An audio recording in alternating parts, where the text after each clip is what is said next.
All India level की हम लोगों ने मीटिंग किया और उस मीटिंग में ये तय किया गया कि महाबोधि महाविहार मुक्ति आंदोलन ये खत्म नहीं हुआ, ये चल रहा है, इसे सुचारू रूप से जारी रहना चाहिए। और भंते विनयाचार्य जी को अरेस्ट करके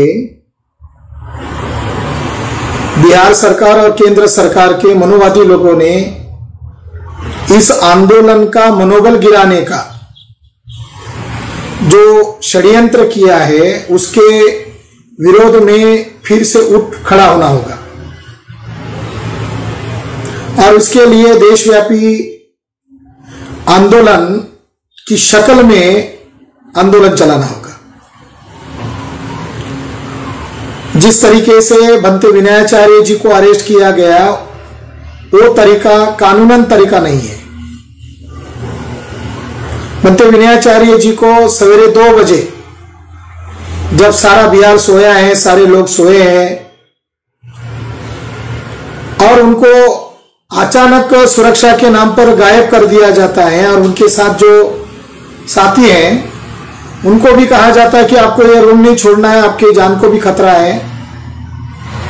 ये बात समझ में नहीं आती कि वो जो जिन लोगों को रोक के रखा उनके जान को खतरा है, तो उनको वही रोका, और विनयाचार्य के जान को खतरा है तो उनको वहां रोकने से ऐतराज था, उनको कहां लेके गए और उन लोगों को वही क्यों छोड़ा? अगर उनके भी जान को खतरा था तो विनयाचार्य जी के साथ जो अन्य साथी थे उनको भी उनके साथ लेकर जाना चाहिए था। तो भंते विनयाचार्य जी को पुलिस के द्वारा किडनैप किया गया और यह बात पूरे देश भर में फैल गई। तब बिहार सरकार ने यह घोषित किया कि नहीं, भंते विनयाचार्य जी को अरेस्ट किया है तो भंते विनयाचार्य जी को रिहा करना चाहिए, जल्द से जल्द रिहा करना चाहिए। इसलिए ऑल इंडिया में फैसला लिया गया कि आने वाली 24 मई को यानी अभी कल ऑल इंडिया में ज्ञापन आंदोलन दिया जाएगा। 31 मई को धरना आंदोलन किया जाएगा और 1 जून को जेल भरो आंदोलन पटना में किया जाएगा और आने वाली 15 जून को रैली प्रदर्शन ऑल इंडिया में किया जाएगा और साथ ही साथ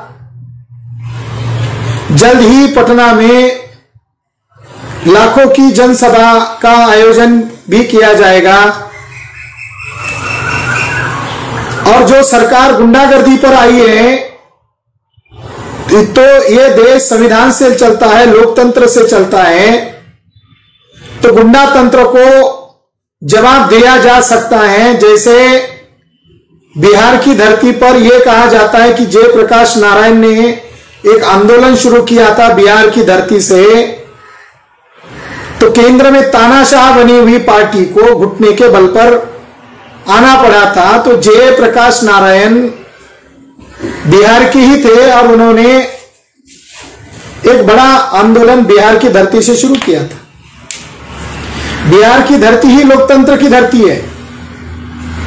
बिहार के वज्जी जनसंघ से ही लोकतंत्र का उगम हुआ है और बड़े दुख के साथ कहना पड़ रहा है कि लोकतंत्र की धज्जियां बिहार राज्य से बड़े पैमाने पर की जा रही है। बिहार अब गुंडा राज में तब्दील हो गया है। बिहार सरकार अब बिहार सरकार नहीं रही है। नीतीश कुमार अब सीएम नहीं रहे हैं। नीतीश कुमार आरएसएस बीजेपी के कठपुतले बन चुके हैं।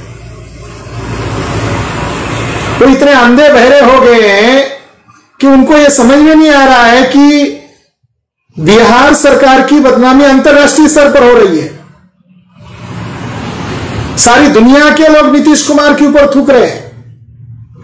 लोग ये भी कह रहे हैं कि इतना नालायक सीएम अब तक किसी ने नहीं देखा है। 100 दिन 12 मई को लगभग 100 दिन हो गए थे।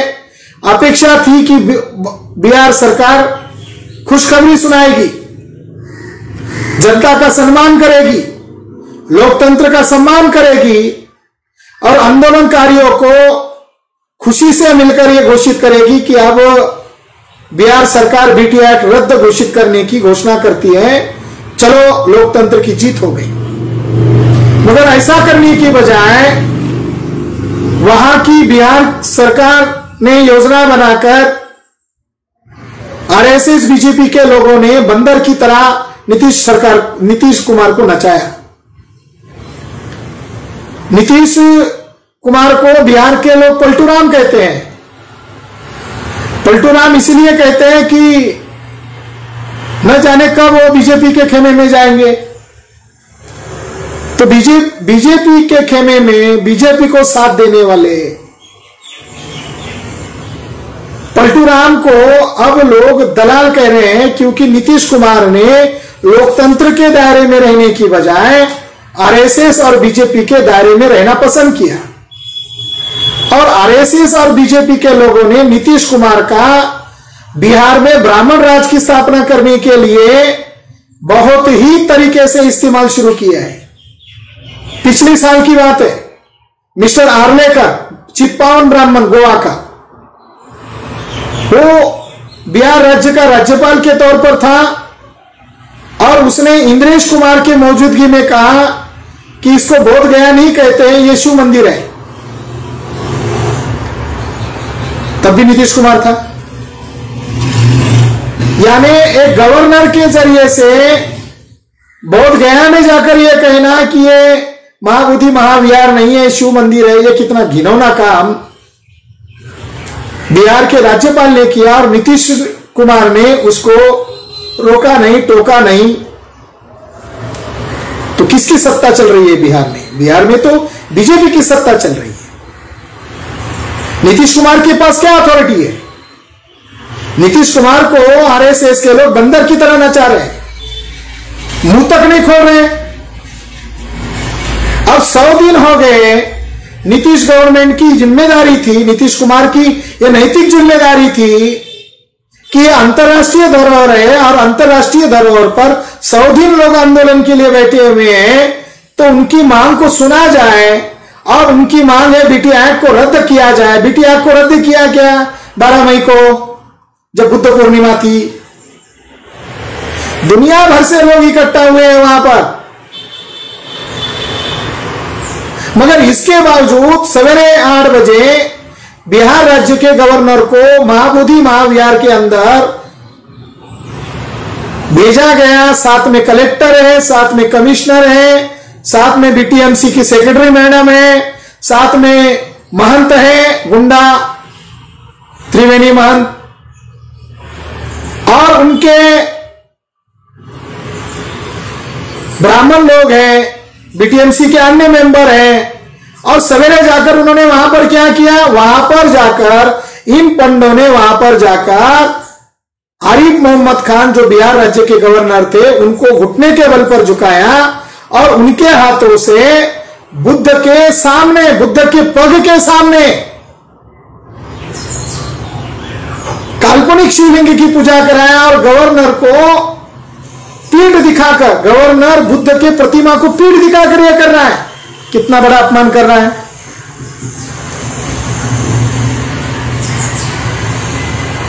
आरएसएस और बीजेपी के लोग एक मुस्लिम व्यक्ति को भी बंदर की तरह नचाया और आरिफ मोहम्मद खान ने कम से कम अपनी इज्जत तो रखना चाहिए था, इस्लाम धर्म की इज्जत रखना चाहिए था। उसने भी घुटने के बल पर झुकना पसंद किया और बंदर की तरह वही किया जो उन पंडों ने उसको करवाया। तो नीतीश कुमार को मोहन भागवत नचा रहा है, गवर्नर को मोहन भागवत आरएसएस के बीजेपी के लोग नचा रहे हैं। और वहां पर जो वैदिक मंत्रों के उच्चारण से उन्होंने उस जो पवित्र प्लेस है, होली प्लेस है, उस होली प्लेस की भी पवित्रता को भंग करने का काम किया। यह जघन्य काम राज्यपाल के द्वारा किया गया।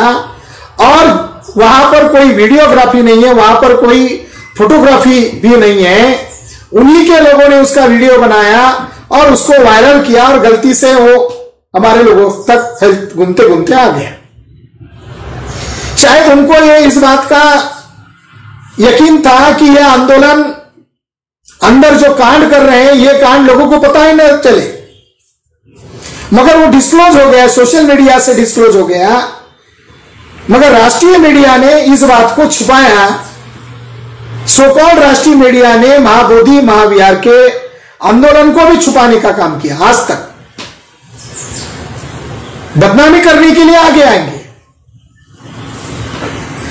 यह बहुत बड़ा कांड राज्यपाल के हाथों से किया गया, जिसकी हम जाहिर भर्त्सना करते हैं, मगर राष्ट्रपति महोदय के द्वारा इसके ऊपर संज्ञान नहीं लिया गया।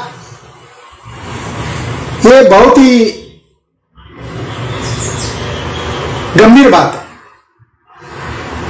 राज्यपाल महोदय के ऊपर राष्ट्रपति का अंकुश होता है और राष्ट्रपति ने आर्लेकर को भी संविधान की पावर नहीं दिखाई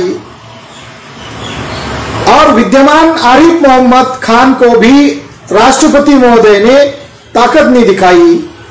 संविधान ने कितनी बड़ी ताकत राष्ट्रपति महोदय को दी है कि वो उन राज्यपाल को तुरंत निकाल सकते हैं, उनके पद से निकाल सकते हैं, जिन्होंने उस अंतरराष्ट्रीय धरोहर का आर्लेकर और आरिफ मोहम्मद खान, इन दोनों ने जो अपमान किया है, उनको सबक सिखाया जा सकता था, मगर उन्होंने नहीं किया। इसलिए समाज में सवाल खड़े हो रहे हैं, क्या करना चाहते हैं? क्या यह देश लोकतंत्र के आधार पर चलेगा या संविधान के आधार पर चलेगा? इस देश में राष्ट्रपति को भी कोई पावर नहीं है। इससे तो यही निष्कर्ष निकल रहा है कि भारत के संविधान ने राष्ट्रपति को विशेष अधिकार दिया और उन विशेष अधिकारों के तहत राज्यपालों की वो नियुक्ति करते हैं। और राज्यपाल अगर संविधान के नियंत्रण निर्देशन पर काम अगर नहीं करते हैं तो संविधान ने राष्ट्रपति को यह भी पावर दिया कि वो उन राज्यपालों के ऊपर कार्रवाई कर सकते हैं। कोई कार्रवाई नहीं हुआ। यहां तक कि विपक्ष ने इसके ऊपर आवाज उठानी चाहिए थी, मगर विपक्ष ने भी कोई आवाज नहीं उठाई गई। तो बहुत बड़ा अंतरराष्ट्रीय षड्यंत्र बुद्ध पूर्णिमा के दिन हुआ, नंबर 1। नंबर 2, जब 8 बजे वहां षड्यंत्र किया गया तो इस कांड को छुपाने के लिए, इस षड्यंत्र को छुपाने के लिए जो ढुंगेश्वरी पर्वत है,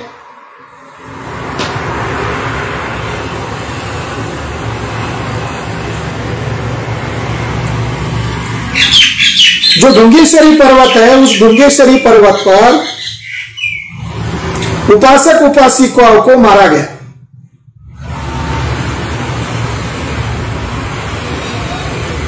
भिक्षुओं को डंडे से मारा गया ढुंगेश्वरी पर्वत पर।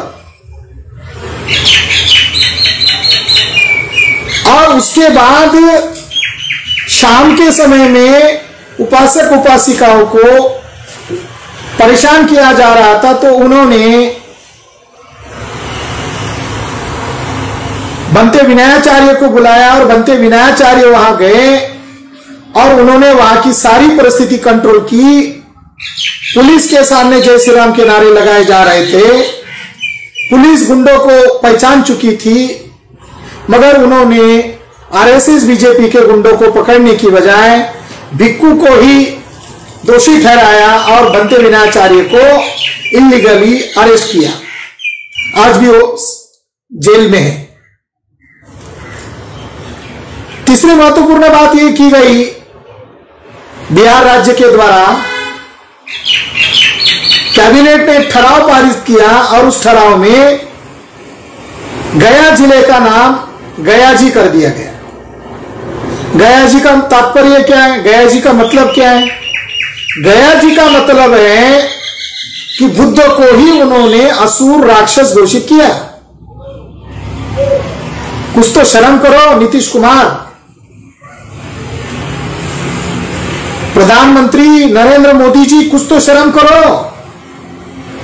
दुनिया के सामने जाते हो तो कहते हो मैं बुद्ध भारत से आया हूं, बुद्ध के देश से आया हूं।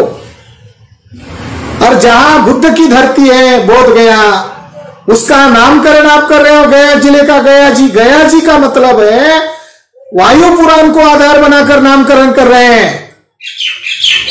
जो ब्राह्मण अपने धर्म ग्रंथों को आधार बनाकर अगर इस जिले का नामकरण कर रहे हैं तो हम ऐसे जिले का नामकरण अस्वीकार करते हैं और नीतीश गवर्नमेंट का हम जाहिर धिक्कार करते हैं कि पुराण को देखकर जिले का नाम बदला। ये देश पुराणों से चलेगा या संविधान से चलेगा?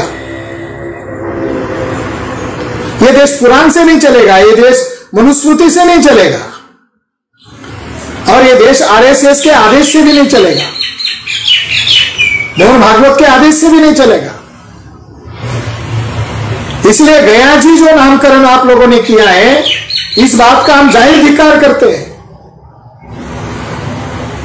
और इसका जवाब हम पटना में जो रैली करेंगे, हम उसके माध्यम से नीतीश कुमार को नंगा करके जवाब मांगेंगे, एक्सपोज करके जवाब मांगेंगे।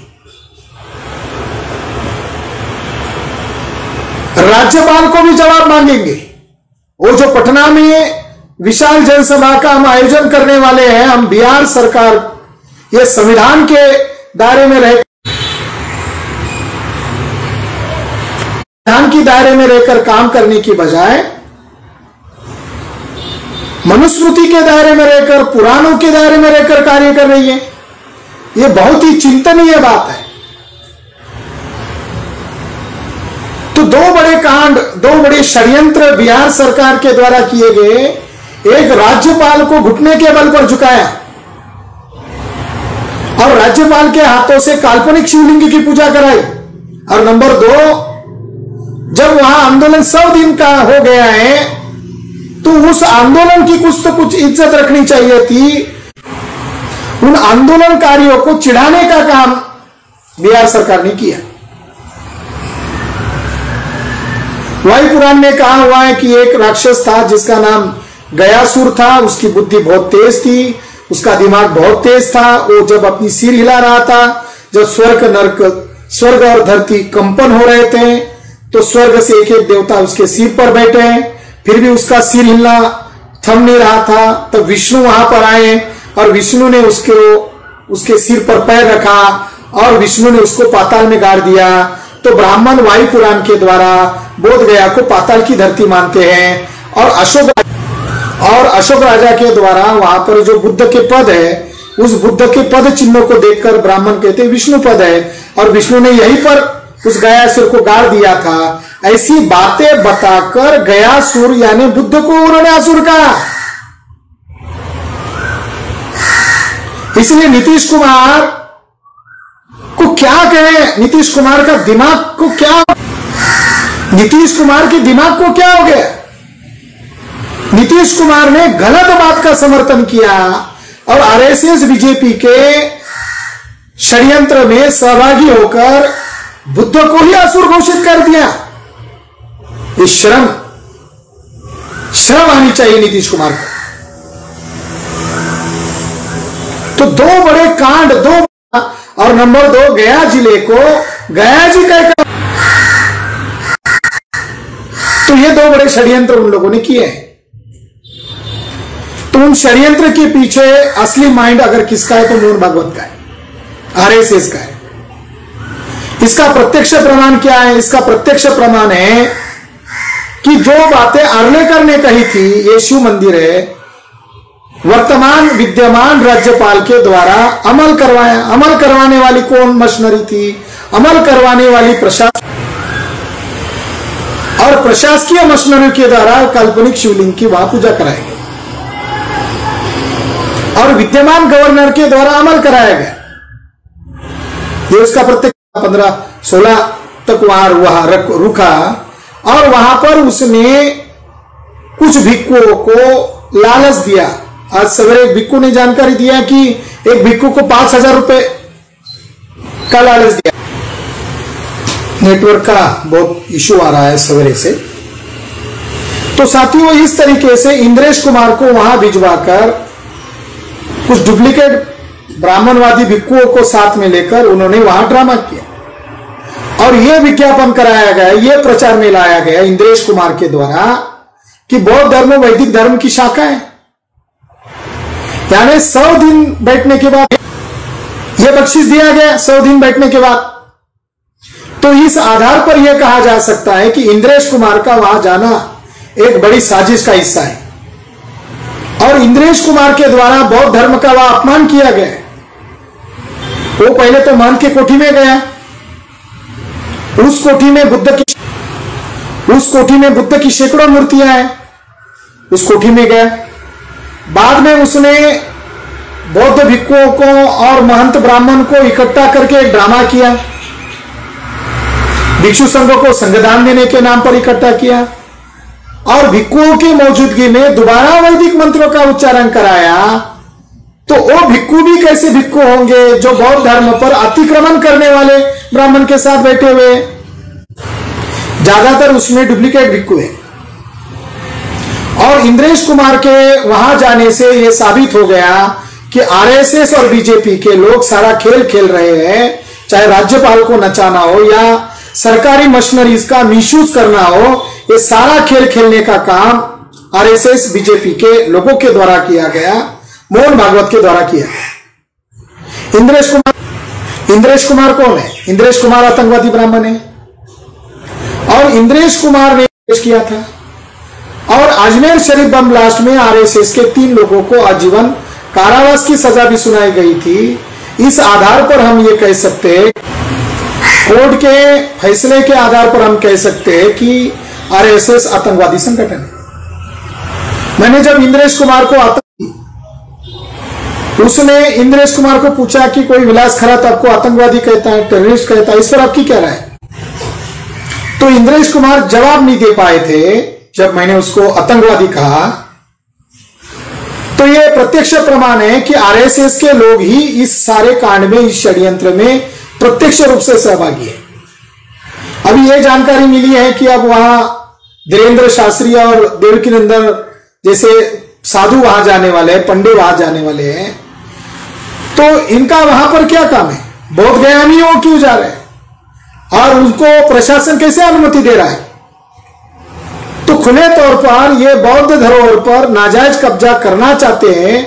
अगर इस मंशा से इंद्रेश कुमार जा रहा है, राज्यपाल को भिजवा कर कांड करवा रहे हैं और इन पंडो साधुओं को वहां भिजवा कर काम कर रहे हैं, तो हमारे सामने अब एक ही विकल्प बचता है और वो विकल्प ये है, हमारे सामने एक ही विकल्प बचता है कि आरएसएस के मुख्यालय पर लाखों का मोर्चा लेकर जाना होगा। अगर सरकारी मशीनरी अगर मोहन भागवत के लिए गुलाम है, कलेक्टर गुलाम है, गवर्नर गुलाम है, सीएम गुलाम है, सीएम तो बंदर बन चुका है, लोकतंत्र की तौहीन की जा रही है, धज्जियां उड़ाई जा रही है और जनता के अधिकारों को छीना जा रहा है, आंदोलनकारियों को जेल में ठुसाया जा रहा है। तो हमारे सामने अंतिम एकमात्र विकल्प बचता है और वो विकल्प ये है, हम आरएसएस के मुख्यालय पर मोर्चा क्यों न लेके जाए। इस मौके पर इस अपील के लिए मुझे बहुत आज रुकावटें आ रही है, बहुत टेक्निकल इश्यूज क्रिएट हो रहा है। तो मैं इस अपील के साथ यही कहना चाहता हूं कि अब हमें आमने सामने की लड़ाई के लिए तैयार होना होगा और इस आंदोलन को रोकने के लिए जो दलाल किस्म के लोग, बुद्धिस्ट इंटरनेशनल नेटवर्क का हर्ष बुद्धि नामक एक व्यक्ति है जो ब्राह्मणों की दलाली कर रहा है, आरएसएस बीजेपी के साथ खड़ा है और उसको प्रमोट किया है वामन मेश्राम नामक व्यक्ति ने। तो उन लोगों से भी इस आंदोलन को, आखिर में इतना ही कहना चाहता हूं कि जो चरणबद्ध आंदोलन घोषित किए गए हैं वो महाबोधि महाविहार मुक्ति आंदोलन संघर्ष समिति के नाम पर है और राष्ट्रपति के नाम पर ज्ञापन देना है। अब ये डीएम को नहीं देना होगा, कमिश्नर को देना होगा, एसपी को देना होगा या थाना प्रभारी को देना होगा। पिछले बार 25 राज्यों में हमने चरणबद्ध आंदोलन किए थे, उसी तरह ये चरणबद्ध आंदोलन किए जाए, यह आपको विनती है।